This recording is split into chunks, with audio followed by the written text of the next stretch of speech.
حضرت عمر رضی اللہ تعالیٰ عنہ کے قبول اسلام کا واقعہ۔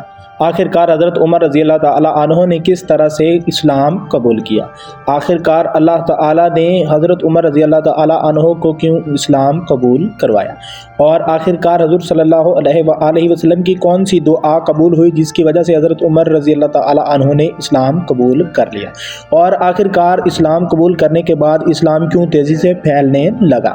پہلے مسلمان کس طرح سے نماز پڑھتے تھے اور ان پر کیا ظلم و ستم ہوتے تھے؟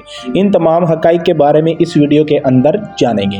اگر آپ ان تمام حقائق کے بارے میں جاننا چاہتے ہیں تو ویڈیو کو آخر تک دیکھیے گا تاکہ آپ کے لیے ویڈیو بہت ہی انفارمیٹیو اور مفید ہو سکے۔ جب شروع میں حضور صلی اللہ علیہ وآلہ وسلم نے اسلام کی دعوت دی تو بعض کفار مکہ حضور صلی اللہ علیہ وآلہ وسلم کے خلاف ہو گئے، یہاں تک کہ طائف کی وادی پر حضور صلی اللہ علیہ وآلہ وسلم کو پتھر بھی مارے گئے۔ شروع میں صرف چند لوگ ہی تھے جو چھپ کر نماز پڑھتے تھے اور چھپ کر عبادت کرتے تھے، یعنی کہ اسلام کھلم کھلا نہیں تھا۔ صرف 15-20 لوگ ہی اسلام قبول کر چکے تھے۔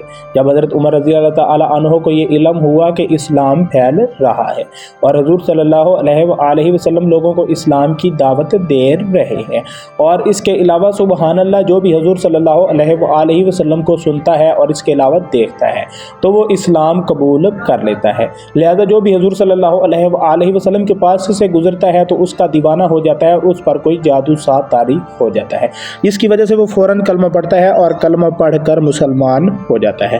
جب یہ بات حضرت عمر رضی اللہ تعالیٰ عنہ کے پاس پہنچی تو حضرت عمر رضی اللہ تعالیٰ عنہ بہت ہی بڑے جنگجو تھے اور بہادر اور طاقتور بھی تھے۔ کفار مکہ آپ سے بہت ہی ڈرتے تھے اور بہت ہی کنفیوز تھے کہ آخرکار اس کا انجام کیا ہوگا، اسی وجہ سے مسلمان بھی آپ سے ڈرتے تھے۔ ایک دفعہ حضور صلی اللہ علیہ وآلہ وسلم کی طرف حضرت عمر رضی اللہ تعالیٰ عنہ ننگی تلوار لے کر جا رہے تھے۔ ایسے محسوس ہو رہا تھا کہ نعوذ باللہ آج ہی وہ اس ارادے سے جا رہے ہیں کہ حضور صلی اللہ علیہ وآلہ وسلم کو قتل کر دیں گے اور اسلام کا نام و نشان مٹا دیں گے، کیونکہ ان کے چہرے پر خاص غصہ ٹپک رہا تھا۔ جب وہ رستے میں جا رہے تھے تو یہی ارادہ کیے ہوئے تھے اور یہی بڑبڑا رہے تھے کہ میں آج نہیں چھوڑوں گا۔ راستے میں ایک نعیم بن عبداللہ صحابہ کرام حضرت عمر رضی اللہ تعالیٰ عنہ کو ملے۔ جب آپ نے ان کو بڑبڑاتے دیکھا اور پوچھا کہ آپ کس چیز کو نہیں چھوڑیں گے اور ننگی تلوار لے کر کہاں جا رہے ہیں؟ کیا ہماری کسی کے ساتھ جنگ شروع ہو گئی ہے یا پھر آپ کے ساتھ کوئی زیادتی ہوئی ہے جس وجہ سے آپ بڑبڑا رہے ہیں؟ تو عمر نے کہا کہ اس دور میں اور اس ہمارے علاقے میں ایک ایسا شخص ہے جسے دیکھتے ہی لوگ اس کے دیوانے ہو جاتے ہیں اور اس نے ایک نیا دین ایجاد کر رکھا ہے جسے سچا دین کہتا ہے اور کہتا ہے کہ آپ ہمارے بتوں کی پوجا نہ کریں، اسے توڑ دیں، یہ تو جھوٹے خدا ہیں، صرف اور صرف ایک واحد خدا ہے جو کہ بالکل سب سے اعلیٰ ہے، صرف اور اسی کی عبادت کرو اور اس شرک سے پاک ہو جاؤ، اور آخرت میں قیامت کا دن سجے گا جس میں آپ کے اعمال کی جزا سزا ملے گی۔ تو اس شخص نے کہا کہ کیا آپ نے اپنے گھر میں جھانکا ہے؟ آپ کے گھر میں کیا ہو رہا ہے؟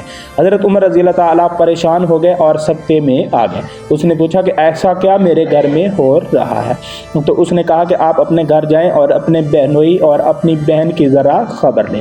جب حضرت عمر رضی اللہ تعالیٰ عنہ واپس ہو لیے اور ان اپنے بہنوئی کے گھر پہنچے تو باہر دروازے کے ساتھ کان لگا کر سنا، ان کو اندر سے قرآن مجید پڑھنے کی آواز آئی۔ حضرت عمر رضی اللہ تعالیٰ عنہ نے دروازہ توڑ دیا اور اندر چلے گئے۔ اپنی بہن سے پوچھا کہ یہ آپ کیا پڑھ رہی تھی؟ انہوں نے ڈر کے مارے اور ننگی تلوار کو دیکھ کر تمام قرآن کے جو ورق تھے وہ چھپا دیے۔ حضرت عمر رضی اللہ تعالیٰ عنہ نے سختی کی اور انہیں مارنا پیٹنا شروع کر دیا۔ جب انہوں نے مارا تو اس نے کہا کہ میں آپ کو نکال کر دیتی ہوں، اس سے پہلے یہ ایک شرط ہے کہ آپ وضو کر کے آئیں اور غسل کر کے آئیں اور پاک ہو کر آئیں، کیونکہ جب آپ اسے دیکھیں گے تو آپ بھی دیوانے ہو جائیں گے اور کلمہ پڑھنا شروع کر دیں گے۔ لہذا حضرت عمر رضی اللہ تعالیٰ عنہ نے ایسا ہی کیا اور وہ غسل کر کے اور وضو کر کے وہاں پہنچ گئے۔